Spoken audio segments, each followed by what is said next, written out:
Now, the World Health Organization, WHO, in their 2003 report showed that high intake of vegetables and fruits could reduce stroke and heart-related diseases by 11 and 13% respectively. In spite of the health benefits and economic benefits associated with cultivating vegetables, its production and consumption in Ghana is relatively small in comparison with other sub-Saharan African countries. Now, researchers say the poor performance of the sector could be partly attributed to poor agronomic and, most importantly, what is being described by experts in the vegetable value chain as ineffective agricultural developing policies. Now, joining me in the studio for a discussion on this is the director of the Agency for Health and Food Security and the lead researcher of this research work, Mr. Kweku Asante. Mr. Asante, good to speak to you. Thank you for making the time. Yeah, thank you very much for having me. Now, you would think it was obvious. Fruit and vegetables are healthy. I mean, we've known this since the dawn of time. Yeah. And we do have the right conditions for the cultivation of fruit and vegetables here in Ghana in terms of soil and climate and so forth. So what's the problem, really? Yeah. First of all, I want to say that the vegetable sector has a lot of prospects. And we have farmer-based organizations that form part of us. And there's been that repeated problems around the demand and the supply. For the farmer side, there has been major supply problems. And so they came together, and then we solicited for support from BUSAC Fund to champion an advocacy action titled Strengthening Vegetable Value Chain Economics for Sustainable Development. And apparently, when we set off, we needed to establish the basis for the advocacy action. So we decided to embark on this research. And the research sought to look at two major objectives: to look at the depth review of the policies in the sector, and also to do a focus group discussion to identify what the key stakeholders, including the farmers, have to address to complete the vegetable value chain. So when the research was conducted, at the focus group discussion, at the DEX review, we looked at the major policies around agriculture, and we saw that there has been clear absence of vegetable sector value chain policy. There's been minor attempts. When we look at the AU agricultural policy that translated into the Africa Comprehensive Agricultural Policy, and then the ECOWAS agricultural policy. These policies were designed to be general to address most of the agricultural constraints. But as general as it were, Ghana too adopted them, and then we crafted our FASDEP meta-SIP along those lines.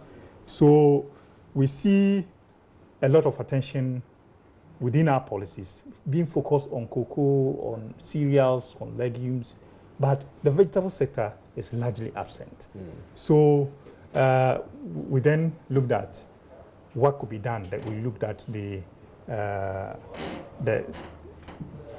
partners from other developed countries we could emulate from. So we looked at Thailand, we looked at China, and we looked at Japan.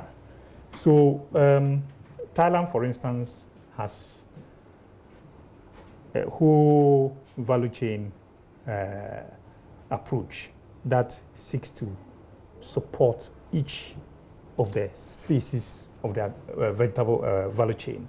And then China, in 1988, established a vegetable basket project after realizing that they were importing a lot of the vegetables that they needed as a people.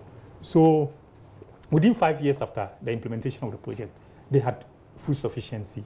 Why did they have the food sufficiency? Because they had instituted intensification project, variation, they diversified their production systems to incorporate into their production what other countries need. So aside meeting their own demand, they were also able to supply other countries. So within another 5 years, they now are into food safety, organic farming, and they are the world leader when it comes to the vegetable. And this was achieved in 5 years. Within 5 years, they had achieved food sufficiency. Right. So what you're saying is that they considered foreign markets in addition to their local markets. But they are serving their local markets as well. Okay. Now, so here in Ghana, what can we learn from this? Yes. So within the context of Ghana, we have this joint attachments or arrangements for dealing with the vegetable sector. So we have, for instance, the Plant for Food and Jobs has input, arrangement to supply inputs to farmers, be it seedlings, seeds, fertilizers, and all that. And then there's very limited market arrangement, but we have local concerns about the quality and safety of the vegetables. Here we have people who still use gutter waters to irrigate their vegetables. You have people who have to taste, farmers who have to taste the potency of a chemical before they apply.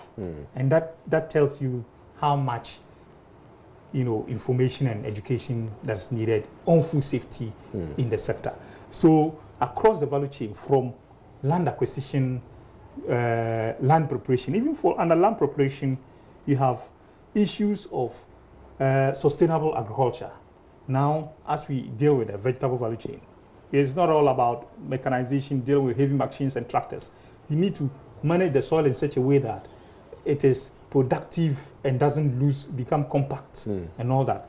All these should be integrated into a value chain system that translates into the supply into industries for local consumption and for export. Have the authorities seen and responded to your findings?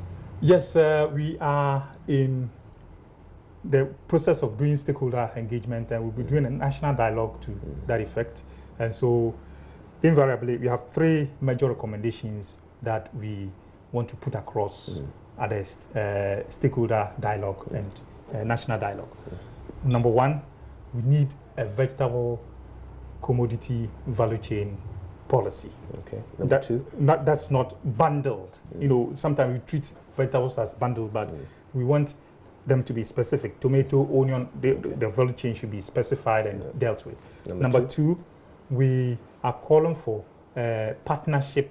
Talking about partnerships, not just calling for a meeting and all that. There should be budgeted arrangement for who does a cold storage or cold chain for the vegetable, who does the structure. So there should be specified as to who does what within the partnership arrangement. And then finally, there should be involvement of academia and civil society when policies are being planned. Right, that's 3 major recommendations there following the study done by researchers into the low performance of the vegetable sector of our agricultural landscape.